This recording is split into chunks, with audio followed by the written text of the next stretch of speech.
Prabu Siliwangi, yang dikenal pula dengan sebutan Prabu Dewataprana Sri Baduga Maharaja, adalah sosok yang memimpin dengan gemilang dalam kerajaan Pajajaran dalam rentang tahun 1482 hingga 1521 Masehi. Ia memimpin kerajaan yang bercorak Hindu ini dan membawanya mencapai puncak kejayaannya. Namanya yang gemilang dalam sejarah kerajaan Pajajaran menjadi bukti akan kepemimpinannya yang luar biasa. Siapa sebenarnya Prabu Siliwangi? Sosok ini akhirnya terungkap melalui berbagai catatan sejarah yang ada. Nama aslinya adalah Jaya Dewata, dan ia lahir pada tahun 1401 di Kawali, Galuh, yang kini merupakan bagian dari daerah Ciamis. Prabu Siliwangi juga dikenal dengan sebutan Prabu Dewataprana Sri Baduga Maharaja, dan namanya tercatat dalam beberapa prasasti yang pernah ditemukan. Ayah Prabu Siliwangi adalah Prabu Dewa Niskala, yang merupakan cucu dari Raja Niskala Wastu Kencana, yang pernah memimpin kerajaan Sunda Galuh pada tahun 1348 hingga 1475 Masehi. Sebutan Prabu Siliwangi sendiri memiliki asal-usul yang menarik, berasal dari kata silih dan wangi, yang menggambarkan gelar turun-temurun yang diberikan kepada beberapa pemimpin yang menjadi pengganti yang mampu mengangkat nama baik kerajaan Pajajaran. Awalnya, gelar Siliwangi juga pernah diberikan kepada Niskala Wastu Kancana, kakek dari Sri Baduga Maharaja. Namun, seiring berjalannya waktu, gelar Prabu Siliwangi lebih melekat kepada Sri Baduga Maharaja. Prabu Siliwangi memiliki peran penting dalam sejarah kerajaan Sunda. Dalam prasasti batu tulis, ia dinobatkan sebagai Raja Kerajaan Sunda dan juga sebagai Raja Kerajaan Galuh. Kerajaan Sunda Galuh inilah yang kini dikenal dengan nama Kerajaan Pajajaran, yang berada di bawah kekuasaan dan kepemimpinan yang gemilang dari Prabu Siliwangi. Cerita tentang Prabu Siliwangi adalah kisah tentang masa kejayaan yang begitu luar biasa di bawah pemerintahannya di kerajaan Pajajaran. Dia adalah sosok pemimpin yang mengukir tinta emas dalam lembaran sejarah, membawa kedamaian dan kemakmuran bagi kerajaannya. Salah satu aspek utama kejayaan Prabu Siliwangi adalah kebijakannya dalam mematuhi wasiat leluhurnya untuk membebaskan penduduk Pajajaran dari 4 jenis pajak yang memberatkan. Ia adalah penguasa yang memegang erat prinsip kesetaraan sosial, memastikan bahwa semua lapisan masyarakat mendapatkan perlakuan yang adil dan setara. Pembangunan juga menjadi fokus penting Prabu Siliwangi. Kerajaan Pajajaran tumbuh pesat di bawah pimpinannya, dan ia memperkuatnya di berbagai bidang. Sebuah naskah Portugis mengungkapkan bahwa Pajajaran memiliki pasukan yang kuat, terdiri dari 100.000 prajurit dan 40 pasukan gajah. Ia juga memperkuat pertahanan dengan membangun parit pertahanan, merampingkan angkatan perang, dan menyusun formasi perang yang kuat. Di laut, Pajajaran membangun armada kapal jung yang digunakan untuk transportasi dan perdagangan antar pulau. Mereka memperdagangkan barang-barang berharga seperti kapas, baju, dan bahkan kuda jenis Pariaman yang jumlahnya mencapai 4.000 ekor setiap tahun. Semua ini menciptakan kejayaan dan ketenaran kerajaan Pajajaran di mata dunia.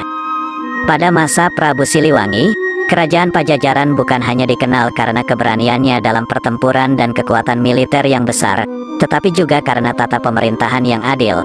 Para sejarawan seperti Tome Pires mencatat bahwa kerajaan Pajajaran diperintah dengan adil, dan penduduknya adalah orang-orang jujur. Bukti masa kemasan ini juga ditemukan dalam naskah-naskah kuno seperti Kitab Waruga Jagat dari Sumedang dan Pancakaki Masalah Karuhun Kabeh dari Ciamis yang ditulis pada abad ke-18 Masehi. Mereka mengungkapkan masa pemerintahan Sri Baduga, yang dikenal juga sebagai Prabu Siliwangi, dan kemakmuran daerah Pakuan pada saat itu. Pada akhirnya, Sri Baduga menjadi raja yang dihormati dan diabadikan oleh masyarakat Sunda di era Pajajaran. Prasasti Tembaga Kebantenan mencatat bahwa ia memerintah selama 39 tahun, dari tahun 1482 hingga 1521 Masehi. Prabu Siliwangi juga terkenal karena memiliki 151 istri. Salah satu di antaranya adalah Nyai Ambet Kasih, putri pamannya Ki Gedeng Sindang Kasih. Ia juga memperistri Nyai Subang Larang dan memiliki Raden Walang Sungsang atau Pangeran Cakrabuwono. Nyimas Rara Santang dan Raden Kian Santang adalah keturunan Prabu Siliwangi yang mengukir namanya dalam sejarah. Nyimas Rara Santang adalah ibu dari Syarif Hidayatullah atau Sunan Gunung Jati, sedangkan Raden Kian Santang dikenal karena penyebaran agama Islam di tanah Sunda. Lisan Sunda telah mengaitkan Prabu Siliwangi dengan makhluk luar biasa, yaitu harimau atau macan yang dianggap sebagai satwa pengawalnya. Namun, di dalam catatan ilmiah yang bisa dipertanggungjawabkan, wilayah keraton Prabu Siliwangi di Bogor dikelilingi oleh gunung-gunung seperti Salak, Halimun, Gede, dan Pangrango, yang juga menjadi habitat harimau dan macan. Menariknya, hingga era milenial abad ke-21, jejak dan penampakan hewan-hewan ini masih bisa ditemukan. Legenda tentang macan putih dan macan hitam juga mengungkapkan sejarah kekerabatan antara raja-raja Sunda dan raja-raja Jawa Timur, seperti Panjalu di Ciamis dan Kerajaan Panjalu, yang memiliki hubungan dengan Majapahit di Jawa Timur. Dalam versi pantun bahasa Sunda dan catatan sejarah, ketika pasukan Cirebon dan Banten, yang merupakan keturunan langsung Prabu Siliwangi, menyerbu ibu kota kerajaan Pajajaran di Pakuan, menjunjung tinggi prinsip politik non-blok, perdamaian, anti kekerasan, hingga anti intoleransi. Siliwangi enggan berperang melawan pasukan dari Cirebon, karena bagaimanapun Cirebon adalah kerajaan anaknya. Menurut cerita rakyat, setelah jatuhnya ibu kota Pakuan, Raja Sunda terakhir dengan pengiringnya mengundurkan diri ke Gunung Salak yang terletak di selatan ibu kota untuk menghindari pertumpahan darah. Mungkin adalah saat itulah sang raja ngahyang atau menghilang, menjadi hiang atau roh dewa. Konon, dia berubah menjadi satwa mistis berwujud harimau suci. Namun, ada juga kisah yang menyebutkan bahwa sang raja menghilang di hutan Sancang, dekat Laut Selatan di Kabupaten Garut. Polanya cerita ini menarik paralel dengan Multahta Majapahit karena peristiwa Bubat, meskipun peristiwa ini tidak dapat dipastikan secara historis. Karena setelah kematian Sri Baduga Maharaja alias Prabu Siliwangi, kerajaan Sunda masih diperintah oleh beberapa raja meskipun semakin melemah, seperti yang dinyatakan oleh Hitam Putih Pajajaran, Ferry Taufik El Jaquin. Catatan tertulis mengenai harimau dan macan ini baru ditemukan pada abad ke-17, lebih dari 100 tahun setelah runtuhnya kerajaan Sunda, dan kota Pakuan Pajajaran ditinggalkan.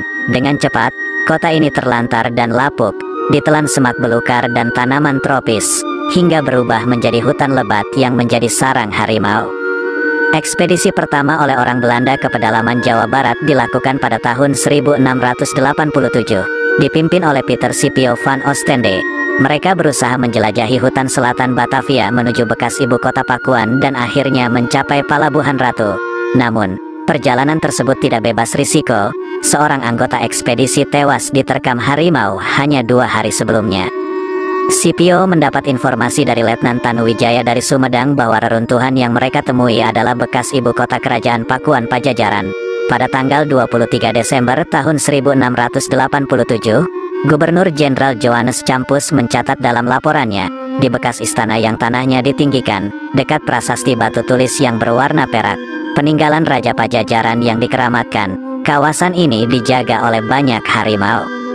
Penampakan harimau dan macan juga dilaporkan oleh warga Kedung Halang dan Parung Angsana yang mengawal Scipio dalam ekspedisi ini. Mungkin peristiwa inilah yang menjadi sumber legenda lokal yang percaya bahwa Raja Pajajaran beserta seluruh bangsawan Sunda dan pengawalnya telah berubah menjadi harimau mistis. Prasasti Batu Tulis, sebuah peninggalan bersejarah yang ditemukan di Jalan Batu Tulis, Kota Bogor, menghadirkan banyak misteri yang masih belum terpecahkan. Prasasti ini merupakan warisan kerajaan Sunda Pajajaran dari abad ke-16, dan telah menjadi saksi bisu dari masa lalu yang gemilang. Pada tanggal 25 Juni tahun 1690, pasukan VOC di bawah pimpinan Kapiten Adolf Winkler pertama kali menemukan prasasti batu tulis. Temuan ini menjadi awal dari sejumlah laporan ekspedisi VOC yang mencatat tentang keberadaan prasasti ini. Namun, baru pada masa pemerintahan Thomas Stamford Raffles, tahun 1811 sampai tahun 1816, muncul upaya kajian lebih mendalam tentang isi prasasti ini. Dalam bukunya, Raffles membahas prasasti batu tulis dan menyertakan sebuah faksimile prasasti tersebut. Kajian ini menjadi titik awal dari tulisan-tulisan lebih lanjut tentang prasasti ini, yang diikuti dengan translasi dalam bahasa Belanda. Sejumlah ahli, seperti R. Friedrich, 1853, K.F. Holle, 1869, C.M. Plate, 1911, Hussein Jajadiningrat, 1913, Purbat Caraka, 1921, Jenorduin, 1957, Hasan Jafar, Aditya Gunawan, dan Arlo Griffiths, 2021, telah melakukan penelitian tentang prasasti batu tulis. Kajian yang terus berlanjut ini bertujuan untuk menyempurnakan pemahaman terhadap teks prasasti, sehingga dapat mengungkap makna yang sebenarnya. Dari hasil penelitian ini, para ahli sepakat bahwa tokoh yang membuat prasasti batu tulis adalah Raja Surawisesa, putra dan penerus Prabu Siliwangi. Prasasti ini diukir pada lempengan batu berbentuk meruncing seperti gunungan dan berisi 9 baris tulisan dalam aksara Jawa kuno dengan bahasa Sunda kuno.